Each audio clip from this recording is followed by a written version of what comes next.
Good afternoon and welcome back to the NWR Virtual Investor Conference Series 11. In this session, joining us is Toys R Us ANZ. Toys R Us ANZ is a digital-first e-commerce direct-to-consumer retailer of toy, baby, hobby and lifestyle products backed by the world's most trusted children and baby brand. The company is the exclusive licensee for Toys R Us and Babies R Us in Australia, New Zealand and the UK. Toys R Us endeavours to enrich the lives of people by encouraging exploration, creativity, and living life through the enjoyment of toys and hobbies. Current CEO and Managing Director of Toys R Us ANZ, Mittoni, joins me today at the NWR Virtual Investor Conference. Thanks for coming today, Louis, and welcome to the conference. Pleasure, and thank you. I think you've probably covered, my first 2 or 3 slides, but I'll bring up the details and. It's a really great pleasure to introduce and discuss Toys R Us ANZ Limited, or TOY. Our ASX listing code is now TOY, and present all the details and some of the background to attendees that are watching today. I think that whilst most people are very familiar with the brand, its return to Australia is still gaining a lot of awareness. Since we commenced the process of relaunch in late 2019.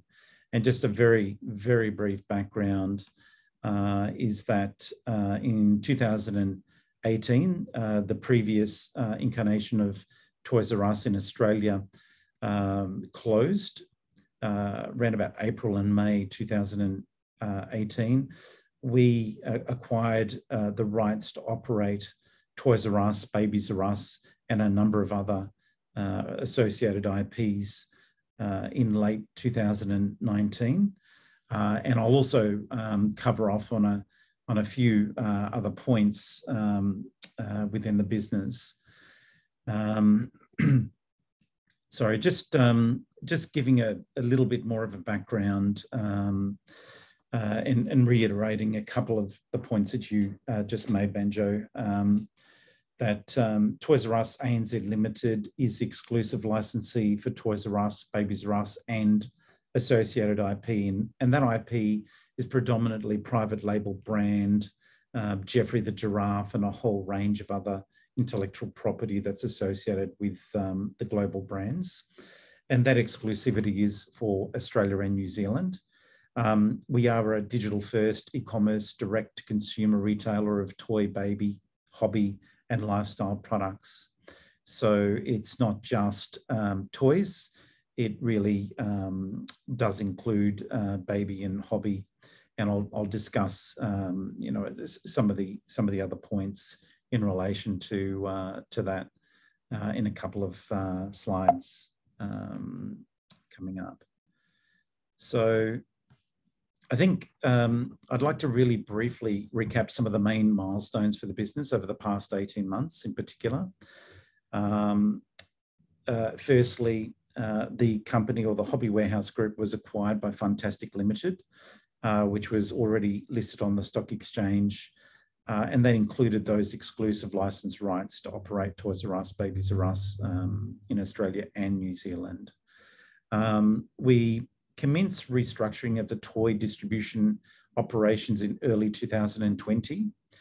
And that included a number of things such as sale of the confectionery divisions for the business, which were considered non-core, especially around the movement from a focus of B2B to B2C.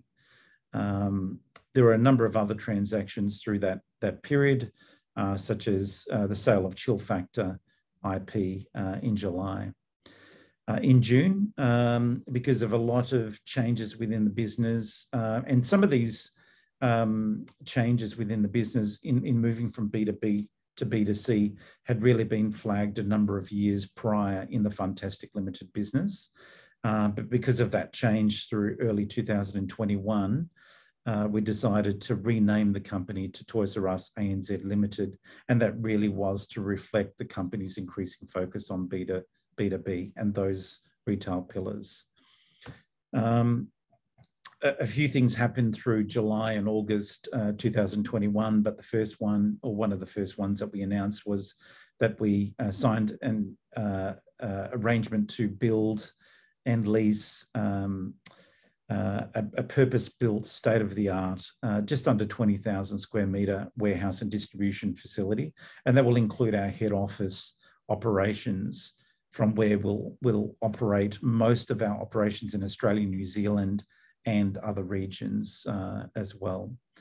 I guess the other thing that occurred through this period, in particular in July and August, was that we commissioned our first state-of-the-art autonomous mobile robot logistics facility. That sounds like a bit of a mouthful, but essentially it's a lot of automation around robotics and the use of those robotics in our operations, which makes us very efficient. Some customers would be aware of other such arrangements or facilities in Australia and overseas, and probably the best way for me to illustrate that and to show that within the Toys R Us warehouse and interim facility is to show you a quick 90-second video. So I'll just bring that up now. And this will give a very good overview of what we invested in through that period of time.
So it seems like a pretty large investment and change for the company in less than 12 months. But the background to that was really that the company was growing from a very small base through to a much larger base. And we did have some fulfillment constraints on the business in late 2020.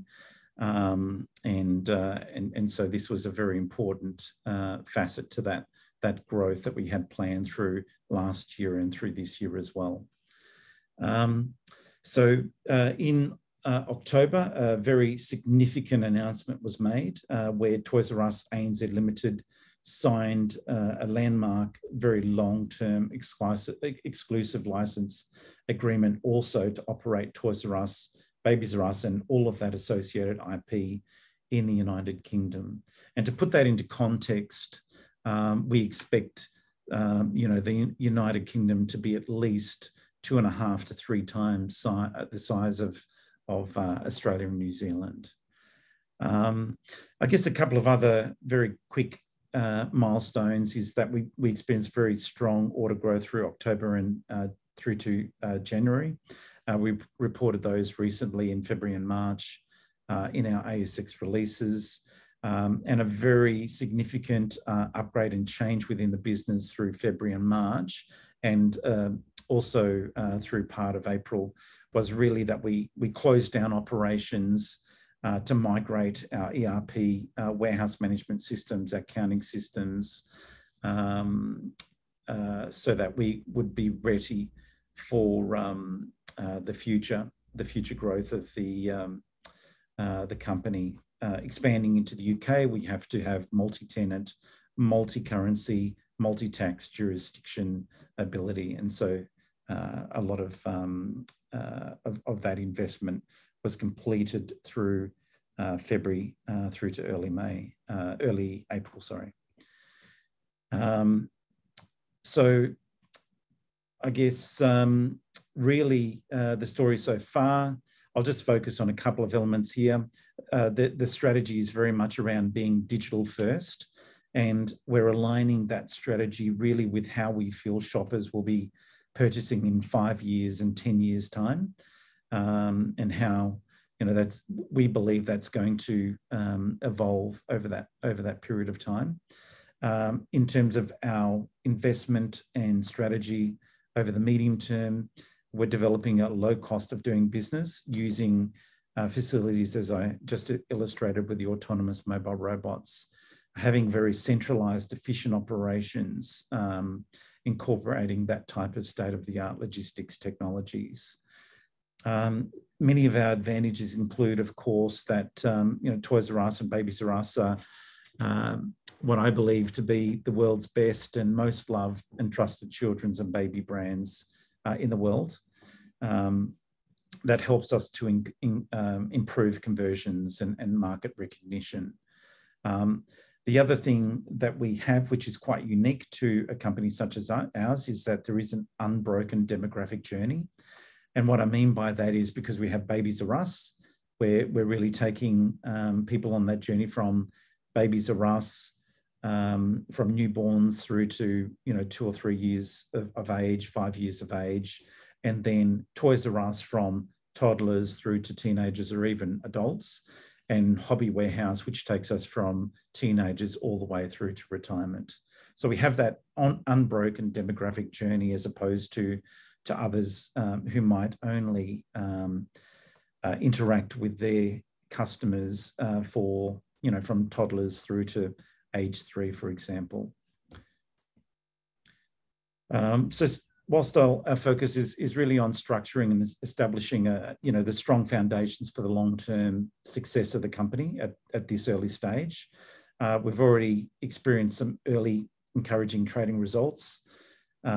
So displayed here is the growth of the number of orders received across all e-commerce channels, with the increase in Toys R Us alone equating to a year-on-year increase of 62%. And you can see the fluctuations between the various quarters. Of course, the financial year for Toys R Us ANZ goes from the 1st of August and extends to the 31st of July. So Q2 obviously being our largest financial period. So revenue almost mirrors the trend in the number of orders as well, with the exception that there's been a gradual increase in the average order values, and that leads to an accentuated sales trend for the same period. So if you compare that to number of orders, we have a slightly accentuated sales revenue growth through that period of time. The year-on-year e-commerce increase was approximately 69% for the first financial year half that we announced just recently. So just a couple more slides. As the company reaches certain milestones, we expect that you know, fulfillment capacity and other elements will also reflect in the total active customers. So in the first financial year half, this measure increased just over 40%. Similarly, repeat customers as a percentage of total order values and volumes will increase or decrease depending on the type of marketing activities across the business. So really, one of the most exciting things for the company is our expansion into the UK. It represents really the most exciting commercial opportunity for the business, and the growth into this region alone should sustain many of our growth goals for the next several years, and we haven't even started. So in the UK, just as a very brief overview, total addressable toy market in Toys R Us is approximately £3.3 billion. And it represents the largest toy market in Europe and the fourth largest globally. Similarly, in Babies R Us, £3.4 billion. The former Toys R Us UK sales revenue peaked at just under £440 million. I guess that the last point really is that Toys R Us is extremely well known and very much loved in the UK, even more so than Australia. And if I were to compare it to the US, I would put it in terms of awareness equivalent to, if not even higher than in the US. So a number of senior appointments. Really, we have extensive expertise. We've established a senior team. So from December last year through to present, we've been investing in our teams ahead of the growth curve, or even ahead of starting in the UK. We have a combined amount of experience equivalent to around about 120 years. I believe that this is actually one of the best teams, not only within the region, but potentially the world in terms of toys and hobbies. Just in recapping, for Toys R Us, it's really a very exciting time for our business. In 2022, we'll be consolidating all of our operations here in and around August into a single state-of-the-art warehouse and office facility that's being purpose-built. It's going to enable us to really drive growth over the next several years. We're really only just about to enter the UK market, which, as I mentioned, is the largest market in Europe, with a blank sheet of paper, a blank canvas. So despite any shifts in economic or geopolitical conditions, we're starting from scratch. And this market is expected to become around 3 times larger than our Australian operations over this next 12 to 24 months. As a business as a whole, this is only the start of the journey. We're only about 18 months into this journey as well, since the merger and commencement of the journey. We're still investing in the growth. Our focus is on top line and the investment in our teams ahead of that growth curve. And so the future is really quite exciting for the company. And yeah, we're really looking forward to the next 12 to 18 months. Yep. Thanks, Banjo. Perfect. Thanks for the presentation, Louis. And it was great to get a bit of an insight into the brand. Just a few quick questions while we've got time. What base of recognition are you starting from in the UK, and how quickly could this geography become more significant for Toys R Us in Australia? Yeah, so it's actually really important. I would actually put it at an order of magnitude higher in terms of its awareness in the UK versus Australia. The main reason for that, or there's a couple of reasons for that, is that Toys R Us previously within the UK was there for over 35 years. They invested a great deal into marketing. So it was much younger within Australia. We didn't invest quite as much into awareness and marketing. And so already, just since we announced it in October last year, just in a short number of months, we've had very wide media coverage from talk show hosts and TV news articles, radio. I think there are very few people within the UK who aren't aware of that brand returning. So I would put it at an order of magnitude higher within Australia. Yeah. Perfect. Thanks for that insight. We've got time for just one more question. How do you view the company's organic growth opportunity for toys in Australia? So I think organic is really our focus. We're again very much at the commencement of that, only 18 months into that journey.